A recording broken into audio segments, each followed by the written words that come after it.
oscillations. A. Overcoming barriers to self-compassion. Many people find it easier to be compassionate to others than to themselves. This difficulty often stems from specific barriers. Build circle negative associations. Some individuals hold deep-seated beliefs that self-compassion is a form of weakness, selfishness, or self-pity. These ideas may have been learned in childhood from caregivers who modeled a stiff upper lip approach to hardship. Hollow circle strategy.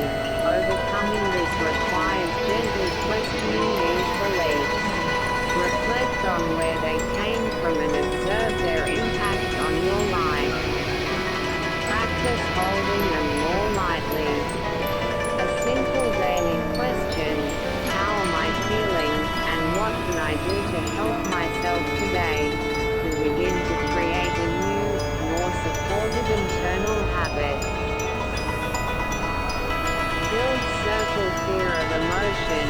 Because self-compassion involves turning toward emotional pain rather than away from it, many fear it will open the floodgates to overwhelming feelings they cannot handle. Others fear it will cause their high standards to drop, leading to mediocrity.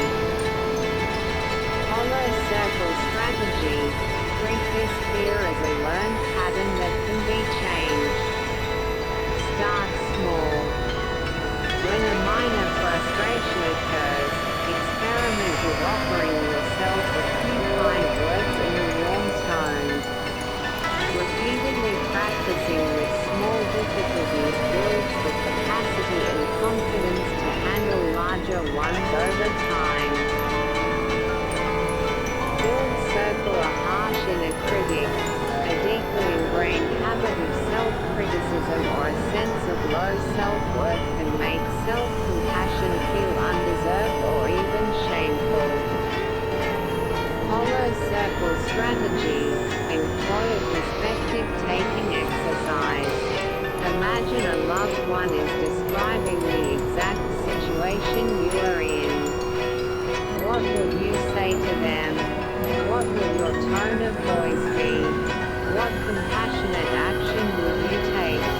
Then, gently try to offer those same words, that same tone, and that same action to yourself. It may feel awkward at first, but with practice, it becomes more natural. B. Addressing obstacles to self-love. A primary obstacle to developing self-love is low self-esteem, which is often rooted in negative past experiences or internalized critical messages. Build circle strategy. A two-pronged approach is effective. First, identify and challenge the negative beliefs you hold about yourself. Write them down and then, next to each one, write down evidence to the contrary, your strengths, accomplishments, and positive qualities. Second, actively engage in activities that boost your confidence and remind you of your capabilities, such as learning a new skill or dedicating time to a hobby you excel at. C. Distinguishing self-compassion from self-pity and self-indulgence.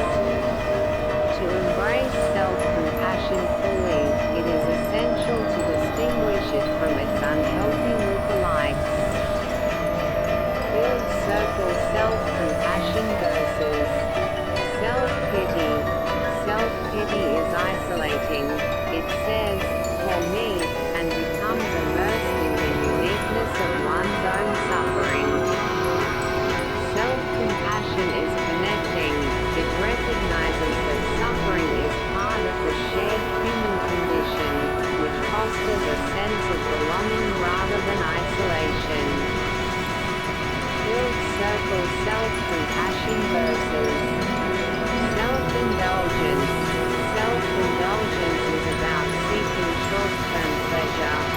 in ways that